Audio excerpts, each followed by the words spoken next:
కూడా నిబంధనలకు విరుద్ధంగా కొన్ని జిల్లాల కలెక్టర్లు ఉంటే అప్పట్లో 2023 డిసెంబర్లో పనిచేసిన కొన్ని జిల్లాల కలెక్టర్లు అత్యుత్సాహంగా జిల్లాల్లో ఉండే ఫండ్స్ నుంచి కూడా అదనంగా నిధులు కేటాయించారు. ఇది నిబంధనలకు విరుద్ధము అని చెప్పి ఈ నిధుల కేటాయింపుకి ఫైనాన్స్ డిపార్ట్మెంట్ నుంచి కనీసం ప్రేయర్ అప్రూవల్ కూడా తీసుకోలేదు అని కూడా పేర్కొన్నారు. ఇక మూడో అంశం ఏంటంటే మొత్తం 127 కోట్ల రూపాయలు కేటాయిస్తే ఇందులో దాదాపుగా 47 కోట్ల రూపాయల మేరకు కూడా అవినీతి జరిగింది అని చెప్పి విజిలెన్స్ విభాగం ప్రాథమికంగా అభిప్రాయపడినట్టు మనకు సమాచారం అందుతుంది. దీంట్లో నాసిరకం క్రీడా వస్తువులు చేయటమే కాకుండా పబ్లిసిటీ స్టంట్తో ఆ స్టిక్కర్లను కూడా అంటించారు అని కూడా పేర్కొన్నారు. కొన్ని చోట్ల అసలు పోటీలు నిర్వహించకుండానే నిర్వహించినట్టు, మరికొన్ని ప్రాంతాల్లో తూతూ మంత్రంగా నిర్వహించడంతో పాటు వచ్చిన క్రీడాకారులకు సౌకర్యాలు కల్పిస్తామని కూడా చివరికి అవి కూడా కల్పించలేకపోయారు అని చెప్పారు. ఇప్పుడు మన కొలీగ్ ప్రసాద్ ఏదైతే విజయవాడలో ఇందిరాగాంధీ మున్సిపల్ స్టేడియంలో శాప్ ఆఫీస్ దగ్గర ఉన్నారో అదే ఇందిరాగాంధీ మున్సిపల్ స్టేడియంలో ఆడుదాం ఆంధ్ర 2023 డిసెంబర్లో జరిగిన సమయంలో 2 వర్గాల క్రీడాకారులు బ్యాట్లు బంతులు తీసుకొని కొట్టుకున్నారు అనంటే అక్కడ వసతుల కల్పన సరిగ్గా జరగలేదని, పోటీల నిర్వహణ కూడా సక్రమంగా లేదు అని కూడా అప్పుడు పెద్ద ఎత్తున వివాదం జరగడంతో పాటు గ్రౌండ్లోనే తన్నుకున్నారు. ఈ నేపథ్యంలోనే ఇటువంటి అవకతవకలు పెద్ద ఎత్తున పలు జిల్లాల్లో జరిగాయి అని చెప్పి ఎమ్మెల్యేలు ఆరోపించడమే కాకుండా దీనికి సంబంధించిన సాక్ష్యాధారాలు కూడా తమ వద్ద ఉన్నాయి అని చెప్పి కూడా ప్రభుత్వానికి అందిస్తాము అని కూడా పేర్కొన్నారు. దీంతో ప్రభుత్వం విజిలెన్స్ ఎన్ఫోర్స్మెంట్ విచారణ జరపడానికి ఎవరైతే ఎమ్మెల్యేలు అసెంబ్లీలో ఆరోపించారో ఎలాంటి చర్యలు తీసుకునే అవకాశం ఉంది, ఏ రకమైనటువంటి ఆదేశాలు ఇచ్చేటువంటి పరిస్థితి ఉండబోతోంది? ఎందుకంటే విజిలెన్స్ నివేదికతో పాటు పూర్తిగా దీంట్లో ఇంకా ఏమన్నా విచారణ చేయాల్సినటువంటిది, లేకపోతే ఎక్కడ అక్రమాలు జరిగాయి అనేటువంటిది వెలికి తీయాల్సింది, ఇవన్నిటికీ కూడా మళ్ళీ ఏ రకమైన ఆదేశాలు ఇవ్వచ్చు?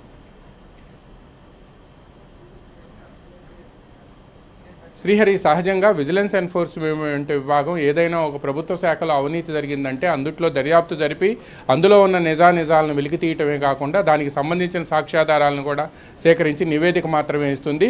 విజిలెన్స్ ఎన్ఫోర్స్మెంట్ విభాగానికి కేసు పెట్టే అధికారం కానీ లేకపోతే అరెస్ట్ చేసే అధికారం కానీ ఉండదు. అందువలన విజిలెన్స్ ఎన్ఫోర్స్మెంట్ విభాగం ఈ విచారణ జరిపి ఈ విచారణ నివేదికను రాష్ట్ర ప్రభుత్వానికి అందిస్తే రాష్ట్ర ప్రభుత్వం దీని మీద 40 కోట్ల రూపాయల మేరకు నిధులు దుర్వినియోగం అయ్యాయి అని కూడా విజిలెన్స్ విభాగం పట్టడంతో దీనిపై ప్రాథమిక విచారణ జరపాలి అని చెప్పి అవినీతి నిరోధక శాఖను ఆదేశించే అవకాశం ఉంది. ఎందుకంటే నిధుల దుర్వినియోగానికి సంబంధించి పైగా అప్పుడు ఉండే ప్రజాప్రతినిధులు గుర్తించారా? ఎవరైనా అప్పట్లో ఉన్నటువంటి మంత్రులు కానీ ప్రజాప్రతినిధులు కావచ్చు, లేకపోతే శాప్కు సంబంధించి కానీ, లేకపోతే ఇంకెవరైనా సంఘాలు కానీ ఇలాంటి వారి పాత్ర కూడా ఉందని ఏమన్నా గుర్తించారా? ఇందులో కొంతమంది అధికారుల పాత్రతో పాటు అప్పటి మంత్రి రోజాతో పాటు ఆమె సోదరుడు పాత్రకు సంబంధించి కూడా విజిలెన్స్ విభాగం కొంత ఆధారాలను సంపాదించినట్టుగా కూడా మనకు సమాచారం అందుతుంది. అయితే దీన్ని మాత్రం ఇంకా విజిలెన్స్ అధికారులు ధృవీకరించడం లేదు. అయితే తమ నివేదికలో దాదాపుగా 40 కోట్ల రూపాయల మేరకు కూడా నిధులు దుర్వినియోగం అయ్యాయనే అంశాన్ని మాత్రం విజిలెన్స్ విభాగం నివేదిక స్పష్టంగా పేర్కొంది. సహజంగా నిధులు దుర్వినియోగం అయ్యాయంటే ఇందుకు బాధ్యులు ఎవరు, రెస్పాన్సిబిలిటీ ఎవరి మీద ఫిక్స్ చేయాలనే అంశానికి సంబంధించి కూడా విజిలెన్స్ డెఫినెట్గా రికమెండేషన్స్ చేస్తుంది. ఆ రికమెండేషన్లోనే వీళ్ళందరి పేర్లు ఉన్నాయని చెప్పి సమాచారం అందుతుంది.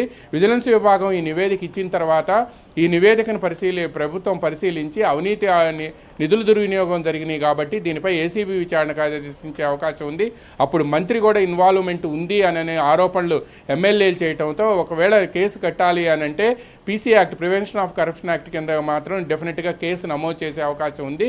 దీనిపై ప్రభుత్వం ఏ విధంగా ముందుకు వెళ్తుంది అనేది రేపు విజిలెన్స్ విభాగం నివేదిక రాష్ట్ర ప్రభుత్వానికి అందిన తర్వాత ఏం చేయాలనే అంశంపై ఒక నిర్ణయానికి వచ్చే అవకాశాలు కనిపిస్తూ ఉన్నాయి. బట్ విజిలెన్స్ విభాగం నివేదిక మాత్రం 4 నెలల తర్వాత నిన్న సెకండ్ సాటర్డే కావటం, తర్వాత శ్రావణ శుక్రవారం కావటంతో అంతకు ముందు రోజే విజిలెన్స్ విభాగం నివేదిక తయారు చేసినప్పటికీ కూడా కొన్ని టెక్నికల్ ప్రాబ్లమ్స్తో రాష్ట్ర ప్రభుత్వానికి ఇవ్వలేదు. రేపు ఉదయం 10 నుంచి 12 గంటల మధ్య ఈ నివేదికను రాష్ట్ర ప్రభుత్వానికి ఇచ్చిన తర్వాత రాష్ట్ర ప్రభుత్వం దీన్ని పూర్తిగా అధ్యయనం చేసి అవినీతి